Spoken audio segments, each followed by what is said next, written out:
Hello mga ka-legit Davercats, isa na namang matindihang balita no, ang patuloy na bumubulaga ngayon sa social media kung saan ito pong si Attorney Felipe Gozon in collaboration of ABS-CBN ay magsha-shutdown ng tatlong kumpanya ang lahat ng yan. But before that, if you haven't subscribed yet to my YouTube channel, please don't forget to like, share, and subscribe at hit mo na rin ang notification bell for more showbiz updates.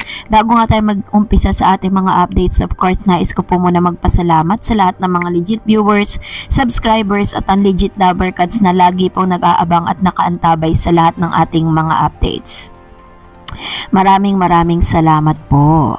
At ngayong araw nga pag-uusapan natin ito sapagkat ito pong Billionario.com, the business news. Ito po kasi ay parang nagtatakil po siya about dun sa malalaking business tycoon dito po sa Pilipinas kung paano po ang kanila pong mga kitaan ano. And this time, meron po siyang inilabas na isang news about dun sa dominant channel down, GMA profit plunges 72% as Gozon Network loses a third of ad revenue. Ito po yung ilan sa mga balita na kung saan pinagtataka ng marami kung kailan po nagkaroon ng kolaborasyon, no? Parang pinagtulungan nga nila ang GMA o ang TV5 kung kailan nagkaroon ng collaboration with dito po sa ABS-CBN dahil sa pagkawala ng franchise. Diba? Kung matatandaan ninyo, ay naging headline po yan dahil sabi nga nito ni Gozon, ni Attorney Felipe Gozon, na wala na raw po, there's no war, wala na raw network war. Pero ito nga yung nangyari at ito po ay inuulat matapos po na mag-exit na po ang TVJ dito po sa nasabing network na ito. The billionaire Felipe Gozon was unable to prevent a sharp decline in GMA network profits as advertising revenue took deeper plunge in the first half of 2023. Ganon po, GMA profit cratered 2.8 billion or 71% year on year to 1.18 billion in the first 6 months this year. So ibig sabihin ang laki po ng ibinagsak, no? Kung dati po ay kumikita sila ng 2.8 billion.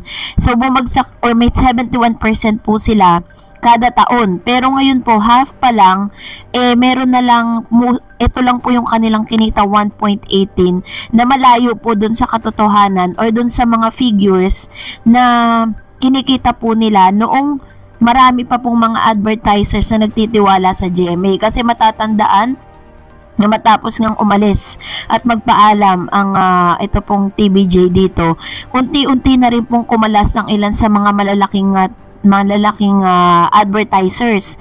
Yun po yung isa sa mga bagay kung bakit po nagkakaroon ng pagbaba ng mga revenue dito po sa nasabing network na ito. At dahil po dito, sabi po ng Billionaire.com 15 hours ago, sinabi nila, in the process of liquidation, Attorney Felipe Gozon shut down 3 GMA subsidiaries. Ibig sabihin po ng subsidiaries, these are yung mga kumpanya or yung mga sangay ng kanyang company na parang hindi na po kinakailangan. Baga parang magbabawas po siya, dahil po syempre the more na mas marami kang hinahandle na company, the more na mas malaki yung expenses mo. GMA Network led by Billionaire Felipe Gozon is currently in the process of liquidating 3 wholly owned subsidiaries. According to its most recent quarterly financial statement, GMA is closing 2 entertainment units. Ito na. Yung una niya pong isasara is yung GMA Worldwide Philippines Inc. and Scenarios Inc. and one advertising unit, GMA Marketing and Production Inc. GMA has not provided any explanation for the decision to wind up these businesses. Nako po, ibig sabihin kapag po nagbabawas po yan, talagang nagde-decline or parang mas bumababa yung kanilang kinikita. While ito naman pong si attorney or ito naman pong si Mr. Manny B. Pangilinan na totoo talaga yung sinasabi po ng ilan sa mga netizen, ng mga Davercats, meron talagang good karma na dala ito pong TVJ kung saan sila mapunta, talagang nakikilala Yan talaga yung, ewan ko, parang may ganun silang dala talaga kahit saan sila magpunta. Documents gathered from the Securities and Exchange Commission revealed that GMA Worldwide, which was formed in 1996, ceased its operation in 2019. Gozon initially planned to retain GMA Worldwide as a dormant entity as a management search for a new business opportunity, but with the COVID outbreak, Gozon decided to proceed with the dissolution of the company. So, ibig sabihin po, yung tatlong kumpanya na yon na hinahandle po nitong si Attorney Felipe Gozon ay tuluyan na nga niyang isasara.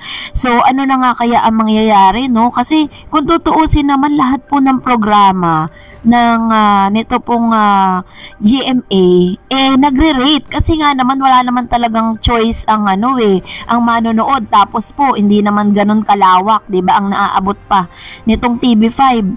Kaya po talagang siya yung pinipili na panoorin. Tignan nyo po, kung meron pong mga teleserye dati ang GMA at ang ABS-CBN, mas pinipili ang ABS-CBN sa paggawa ng mga teleserye. While ito po is talagang hindi talaga kumikita at mabilis sila magpalit ng mga soap operas, 'di ba, yung mga teleserye pinanonood. Pero this time, nag-level up dahil talagang nagte-trending sila, pinag-uusapan. Pero bakit ganun po kababa or kung bakit po bumulusok pababa yung ad revenue nitong si Attorney Felipe Gozon? Yun po yung ilan sa mga problemang tinitignan natin, no?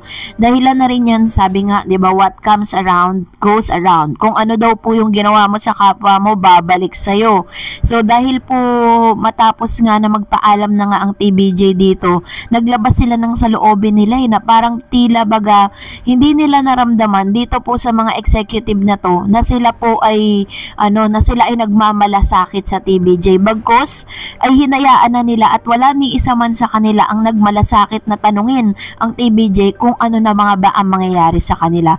Kaya ngayon ang good karma ay nalipat dito po kay MVP. So ngayon, pag-usapan naman natin ito, ang inyo pong mga komento patungkol sa last update po natin, narito. Sabi po ni Miss Nori Jupista, hindi na ba matatapos ang gulo ng dalawang kampo na ito? Susme, nakakasawa na. Bakit hindi pa sila magharapan sa husgado?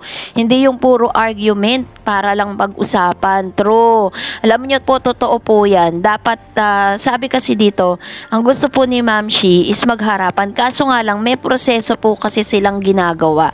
Hindi po pwede na porket po nagkaroon sila ng case, maghaharap na tapos na. Hindi po. Sabi nga po ng legal counsel ni Miss Abraham Garduce, wala pa po sila sa main case, no? Sabi naman po ni Ma'am Shi 2542011, kahit makuha pa nila ang YouTube channel at FB account ng TVJ, ay okay lang kasi hindi naman sila makakapag-post ng video nila kasi pag-post sila at iba ang mga mukha na nakikita, ay agad-agad mateterminate ang account na yan. True, totoo po yan.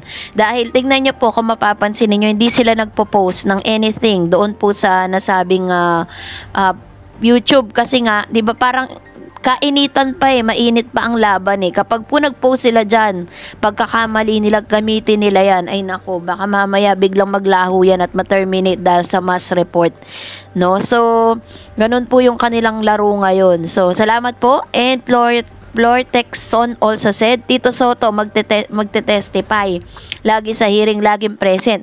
Halos hindi nagpapakita sa hearing, paano maghaharap?